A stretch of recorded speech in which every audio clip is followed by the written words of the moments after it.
What's going on in the room there? You got some, got the flags up. Was there? Yeah, damn right. I got the flag. So the W Hotel, they've been very thoughtful since we got here just today, and they had the tricolor hanging up. They have images of my mother and father, myself and my fiance. They've done some great things for my children, who are here with me also, and I'm very appreciative of it. So they even also have. Look, I'll show you this. They give me this. Oh, look, I got mine. Hey. So is that the big bottle, is it? It's this the 1.75 liter. So we only brought that out around the Cerrone fight not that long ago. It's the big boss, the big daddy of a thing, right? And look, wow. they put it in this box, and they have the key for it. So they said they're gonna give me the key on Sunday, after the fight. So I was laughing at that now, but I was saying to them, if I wanted to get in there, I'd find a way into that thing. Oh yeah, you'll get in there. I'll get in there. I'd love it, and I don't know what to do. With the big fight on Saturday against Dustin Poirier, when is the last time you had a proper 12? I had a little touch of it on Christmas, just on my lips, just a little with an Irish coffee, and that was it. Just one with the family and just a relaxation, and that was it. I had to, and before that months, and since then none. So I've refrained from it, as difficult as it's been, and it was.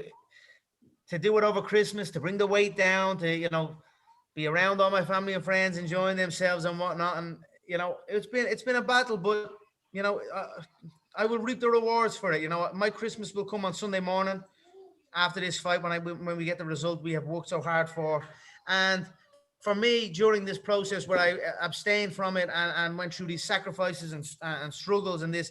I was always in my head, I'm doing this for my fans, my diehard supporters that have supported me through thick and thin, the ups and downs of my life. And, I wanted to come back and give them something to cheer about, something to entertain them and put it in, get back into this division, do it correctly. And here we are. I'm very excited about it now, a few days out. You're a guy who loves the crowd. You work the crowd better than anybody. There's only going to be 3,000 people seated for this one. How do you do that? You think about the people at home? How do you, because you're a rabble-rouser. Yeah, no, not on the night I keep chill, I don't go one way or the other. I don't shy away from it or let it overwhelm me, and I don't get sucked into it either. I just kind of, I'm in my zone. So 3,000 for a McGregor fight will feel like 33,000, so. They're all there for you. Yeah, exactly. I was actually excited to go with no crowd. I wanted to go no crowd because I wanted to showcase my power. The sound without a crowd is a unique sound, and I was interested to hear my power without the crowd. So I almost got there, but they have a few fans in the arena at this time, and 3,000 fans for my power will be like minus 3,000 fans. So I'm excited to hear the velocity and the shots that I possess on this night or on this morning, should I say. So you're in your hotel room at Fight Island right now, and the voices I hear in the background, these are assistants or these are your kids? No, that's my kids and my fiance. We're just here. They're watching the TV. They're watching Winnie the Pooh. It's on the TV. And look, I'm in my rash guard. I'm in my McGregor fast gear. I'm about to do sprints. So I have my training gear on. I've taken my pre-workout, my branched chain amino acids, and my vitamins, and I'm about to do sprints on the rowing machine. A quick red zone on the McGregor Fast program through this on the zones and times. So like a rev of the engine. I'll do maybe 15-second burst, but with plenty of rest. So just a little rev of the engine, and I'll do about maybe eight rounds or so. So, I have everything here I need, and that's it. Then I'll go to bed. The fight's early in the morning, so I go to bed early here, and I get up early, and that's it. You're not a guy. You announced retirement, but you got a guy with so much going on right now. First of all, you've got the fight on Saturday. Then we saw your interview where you're trying to lure Khabib back to fight you. That's going to be a big payday if that happens. He says he's retired. You got a definite fight with Manny Pacquiao. You want to fight him, box him. He wants to box you. You're having a third child. Congratulations, that on Christmas. You're a man with an absolutely full plate. Retired? Was that ever even serious? I mean, that's crazy. It's not that it's not serious at the time. It's like, sometimes you get fed up or enough is enough, or it's like, what? When you feel like you're getting taken for granted almost, it's like you need to just take yourself from the situation. But it's mainly out of frustration. from what's going on, lack of competitive bouts, lack of offers, and I just was like, I had enough. They wanted to see me on the shelf and that, and I just got frustrated, and that's it. But all in the past. It is what it is. The year went the way it went. Everyone was all over the place. So I'm happy I'm about to be back. That's where it's at. Do you ever think when you actually do retire, how impossible that will be? I mean, you're a fighter. The great ones never retire. I don't think I will ever. I don't think I will ever retire. To be honest, even after seeing what Mike Tyson has done in what Mike Tyson done in the Roy Jones Jr. fight, I thought he looked tremendous. Yeah. And what Tyson done in his last bout, I thought was amazing. And then he started saying after the bout, or even before the bout, he was asked what Custamato would have said to him, his mentor.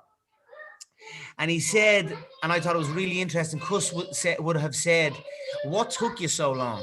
As in to return. I usually think a man walks away, not so much because of his physical capabilities. It's more like a draining or a mental block or something. It's rarely the physical. It's just mental hurdles and people just have had enough. But I may step out, but I'll always be around. That's for damn sure. And I'll always make a grand entrance. Today we came in on the mega yacht onto Fight Island. We're gearing up. I'll always be involved in the fight business, and I'll always, always, always be ready for a fight. You said when you lost to Khabib that he got the worst of you and you got the best of him on that particular day. If that becomes a rematch, is that a 50-50 purse, or does he make more? I don't care about the person. How could you're the performer? You're the star. They're coming. I know that, and they know that, and that's So there you go. It goes without saying. They can try and make this guy up into something all they want. It's not happening. It's essentially he was put in a room and said, "Are you coming back?" And he said he bottled it again. He said no. You know what I mean? And then it was kind of dancing around. Oh, maybe. The guy's gone. He's petrified of me, and that's it. He knows what's what. His team knows what's what. You won't see him again. And that's just the way it is. As far as purses and this, that, and the other, he's not even on the same stratosphere. You're talking what? They build him up into bleeding. What they get? 600,000 boys that last fight on a pandemic with not even a bar on, but not even a place where people can't do anything. They're stuck at home and they still wouldn't buy the damn pay-per-view. So they can try and build it up all they want. There's only one Don Hewley around here, and that's me. So it is what it is. And Manny Pacquiao, when can we see that boxing match, do you think? What time I know the talks are intensifying. They're very hot at the minute. And I know everyone's all on board with it. So as am I. I want to get through this fight. Dustin's a southpaw also. So I've been preparing for southpaws. I've been sparring pro boxers in preparation for Dustin and in preparation for Manny. So would I like to carry on with my MMA game? I would. I want to see what they offer me. I know Dana's saying that he's going to be able to get your man back. I think he's just long playing it, to be honest. I think he's long playing it. So, especially...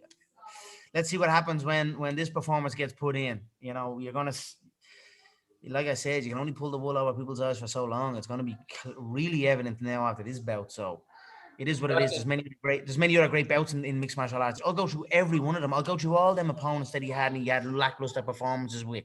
No problem. So that's where I'm at with it. Eager to compete. Last time you fought Dustin, you knocked him out in less than 2 minutes. And what do you think this time? Less than a minute. Less than a minute.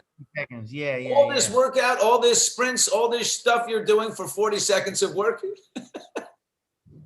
41 seconds, I think, or give or take around that mark. Yeah, but look, it is what it is. The pay structure is not. I know that. Maybe I could be in there, and I want to spend more time. I usually do want to spend more time in there. You know what I mean? But when it comes down to it, they just crumble, and that's it. Look what happened with the Cowboy Cerrone fight. I wanted to have a little bit more in there. Dustin would be a bit more durable, but everyone's a bit more durable when they're fighting each other, not when they're fighting me. You know what I mean? I cracked them and that's it. It's game over. So I just don't see Dustin lasting through the shots. If he does, I'll be happy either way. But it's under a minute. Conor, you're going to have 3 kids. You've got all this boxing going on. Are you delaying the wedding for after pandemic or? Whatever my fiance wants. Did I just get myself a fourth? The wedding is a big bleeding. My wedding is going to be extravagant. That's what I'm sure. We're going to have the best of the best of the best, and then more of the best. So you see the listening around the corner. I'm all for it. We've got to find the location. It's going to be Ireland. I'm going to get married in the Emerald Isle.